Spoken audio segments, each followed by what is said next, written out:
Indonesia diambang kehancuran, terutama hukum. Berpihak kepada uang, bukan berpihak ke keadilan tentang orang-orang yang tidak bersalah.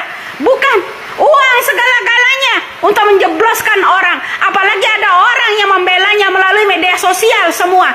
Salah satu adalah senjata mereka adalah undang-undang ITE tersebut. Salam waras aja bernegara kita. Mudah-mudahan orang-orang yang zolim itu ya lebih ganas lagi bumi menghancurkan mereka.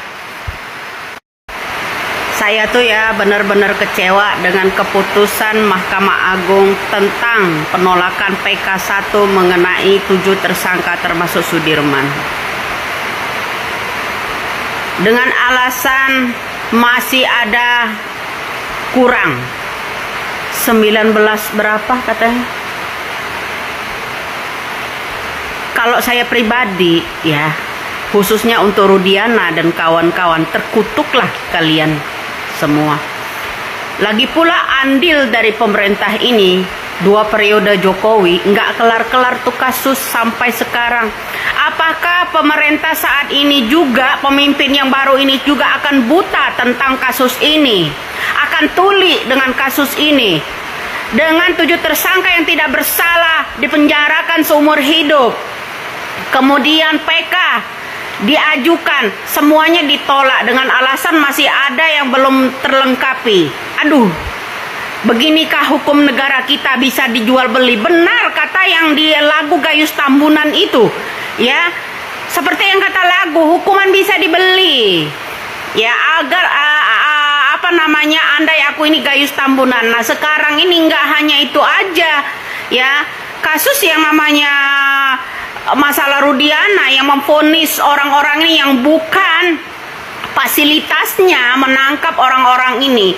Kemudian barang-barang bukti diadakan seperti yang namanya sidik jari, masalah bambu dan sebagainya, tentang sperma siapa yang diambil untuk barang bukti tersebut, ya, ada enggak tes DNA masalah sperma itu dikeluarkan? Enggak ada pula, ya.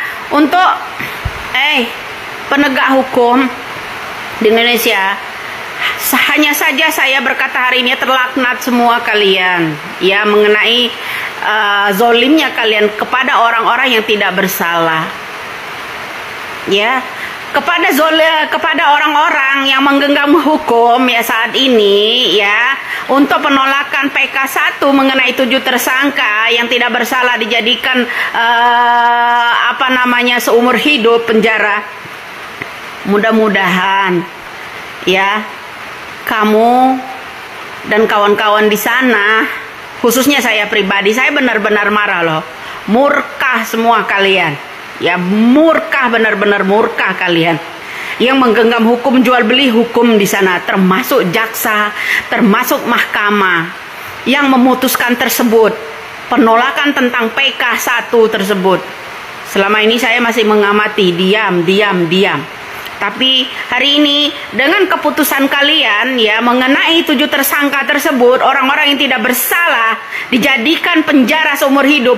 Bahkan mengawal Sudirman untuk menyelawat yang namanya orang tuanya aja dikawal seperti mengawal teroris.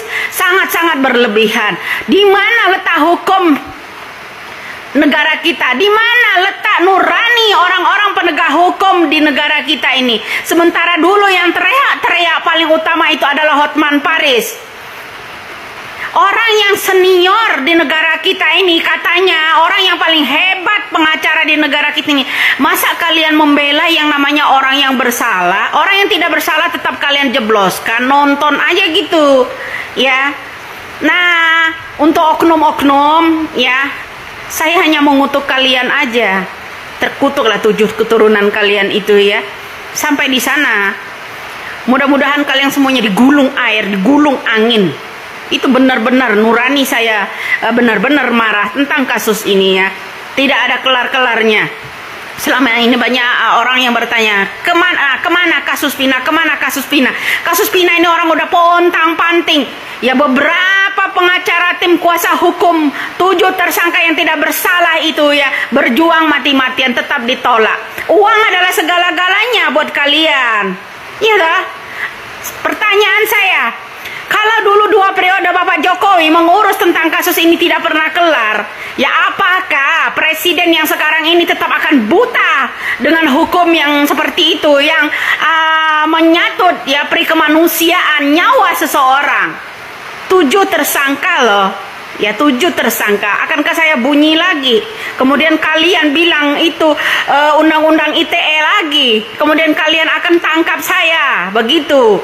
Kalau saya bersuara. Pertanyaan saya kembali lagi untuk presiden yang sekarang ini, yaitu Prabowo Subianto. Apakah ya Bapak Presiden saat ini akan tuli juga seperti Jokowi tentang kasus yang namanya 7 tersangka yang tidak bersalah ini?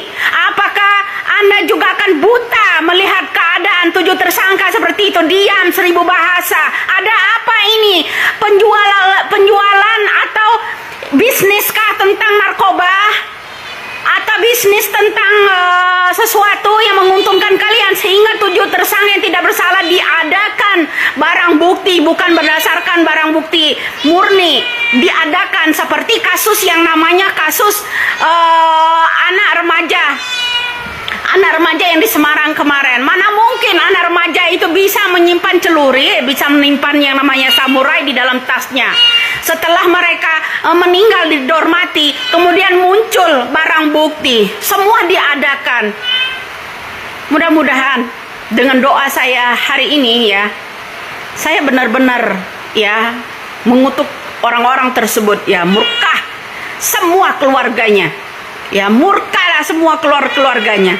Semoga air bisa meluap lebih ganas lagi dari itu, menggulung keluarga kalian tentang ketidakadilan. Buat yang namanya 7 tersangka terutama Sudirman. Di mana hati nurani kalian? Di mana hati nurani seorang pemimpin yang pura-pura buta, pura-pura tuli tentang kasus ini? Di mana yang katanya pengacara yang handal itu untuk membela yang namanya orang-orang yang tidak bersalah? Diam mingkem 1000 bahasa. Itulah Indonesia saat ini. Indonesia diambang kehancuran, terutama hukum, berpihak kepada uang, bukan berpihak ke keadilan tentang orang-orang yang tidak bersalah. Bukan uang segala-galanya untuk menjebloskan orang, apalagi ada orang yang membelanya melalui media sosial semua. Salah satu adalah senjata mereka adalah undang-undang ITE tersebut. Salam waras aja bernegara kita. Mudah-mudahan orang-orang yang zolim itu ya lebih ganas lagi bumi menghancurkan mereka. Apa yang janggal dari semua ini, Pak? Ya, yang janggal ya itu tadi saya katakan, kekeliruan hakim banyak sekali. Ya, apa kekeliruannya tidak bisa saya sampaikan di sini karena banyak ya, karena itu terungkap semua di dalam sidang di Pengadilan Negeri Cirebon. Kemudian bagaimana cara menyidangkan untuk terdakwa anak-anak itu sudah melanggar gitu, berarti keliru kan? Salah satunya. Kemudian novum, saya katakan tadi novum dikatakan oleh hakim yang memutus ini tidak ada novum, padahal novum banyak sekali, bukan banyak, tapi banyak sekali. Nah, jadi alat bukti itu banyak sekali, sehingga alat bukti yang menyatakan bahwa perkara ini adalah perkara kecelakaan itu banyak sekali. Terbantahkan alat bukti yang menyatakan bahwa ini pembunuhan. Ya tapi kalau dia memutus gitu boleh-boleh aja kan.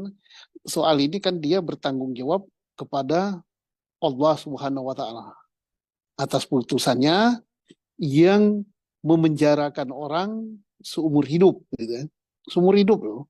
Nasib orang, anak manusia dibunuh masa depannya dengan penjara seumur hidup.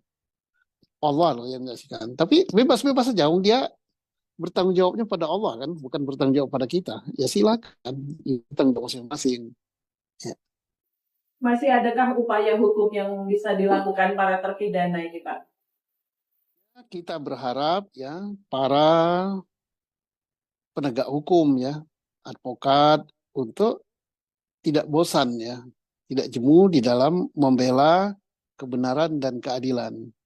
Walaupun dengan mengeluarkan biaya tidak sedikit, biaya sendiri, tenaga, pemikiran, dan waktu. Ini berbulan-bulan. masih ada kesempatan lagi untuk PK, karena PK tidak dibatasi. Siapa tahu nanti dapat hakim yang nuraninya yang memihak pada keadilan dan kebenaran. Kita tidak perlu katakan harus memihak pada terdakwa, yang enggak, harus memihak pada terhukum, tidak. Berpihaklah kepada kebenaran dan keadilan. Begitu. Jadi artinya kemungkinan PK masih bisa lagi ya Pak ya? Oh, masih bisa, tapi tinggal tergantung daripada yang akan mengajukan. Kalau saya pikir, kalau terdakwa atau terhukum ya, terpidana mengajukan sendiri tidak mungkin lah ya. Karena pertama mereka tidak akan mampu dari segi pemikiran, dia bukan orang hukum, dari segi biaya dia tidak akan mampu, dari segi waktu pun mereka kan dalam penjara sekarang ini. Ya tinggal kita nunggu relawan-relawan yang rela berkorban duit, berkorban waktu, berkorban tenaga, berkorban pemikiran untuk menegakkan kebenaran dan keadilan. Inilah ladang amal yang ditunggu itu. Baik, terima kasih Bapak. Semoga ada yang mendengar hal ini ya Pak ya. Semoga, terima kasih. Semoga keadilan di bumi Nusantara ini tegak. Amin.